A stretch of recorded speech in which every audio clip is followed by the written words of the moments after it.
Кече 5-июнда Ош шаарында Мэрдин кубогу 2022 эл аралык турниринин финалдык беттеши болуп өттү. Анда Кыргызстандын Алай командасы менен Өзбекстандын Буньоткор командасы жеңиш үчүн ат салышты. Биринчи топту Буньоткор командасы дарбазага киргизип 1 упай алып кетти. Андан кийин Алай командасы да 1 гол киргизип биринчи тайм 1-1 эсебинде жыйынтыкталды.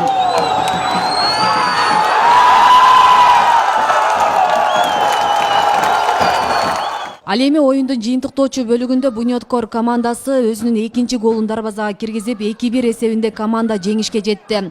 Ошентип Буньоткор командасына Мэрдин кубогу жана 100 000 сомдук сертификат тапшырылды.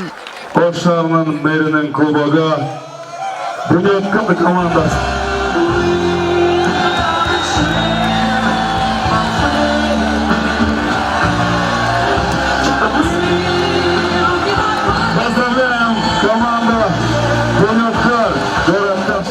Juda ham yaxshi, juda ham bolni xohlashni yutishi, chunki kuchli mahoratli jamoalarga qarshi to'p surishdi.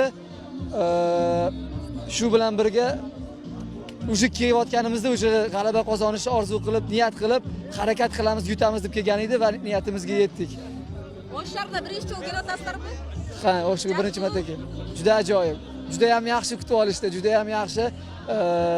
Bu turnirga xohlaymiz yana keyingi yil kelishga, har doim chaqirsa bajonidil kelamiz. Экинчи орунду Кыргызстандын Алай командасы алып 60 000 сомдук сертификат, 3-чү орунду алган Нефтчи командасына 50 000, 4-чү орундун ээси Анижан командасына 40 000 сомдук сертификат берилди. Мындан сырткары Ош шаарынын мэриясынан да атайын сыйлыктар ыйгарылды. Мен сөзүн башында ушул 4 күндөн бери ушул шаардыктарыбызга кызуу бир жакшы маанай тартуулап, жакшы оюн кылганыңыздар үчүн ушул 4 командага чоң ыраазы билдиребиз. Мына финал дагы кызык болду. Эки команда тең ата тирешип, бирок биз деген Ош шаарынын эли меймандос эл. Мен ойлойм, меймандостугун баалап, меймандостугун көрсөтүп, ушул Буньоткор командасына мен ойлойм кубокты берди ойлойм. Кудай буйруса, Өзбекстанга барганда, Ташкентке барганда Алай командасы тутат. Бегиле кетсек, Ошто биринчи жолу футбол боюнча Мэр кубогу 2022 эл аралык футбол мелдеши өттү. Максаты эки элдин достугун бекемдөө, командалар менен тажрыйба алмашуу болуп саналат. Негизинен тарыхта биринчи жолу болуп жатат. Ош шаарында Кубок мэра деп биздин сосед өлкөлөр дайыма эле ар дайым өткөрүп келатат, бирок биз биринчи жолу өткөрүп көрдүк. Элге жакты аябай, ар бир күнү эң азында 3 000 адамдан келип атты стадионго.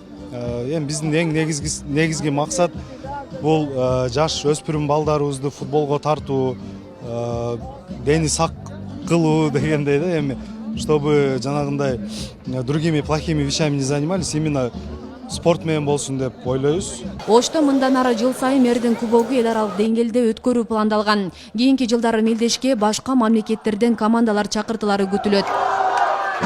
Асель Сыдыкова, Илимбек Турсунбай уулу, Регион телеканалы, Ош шаары.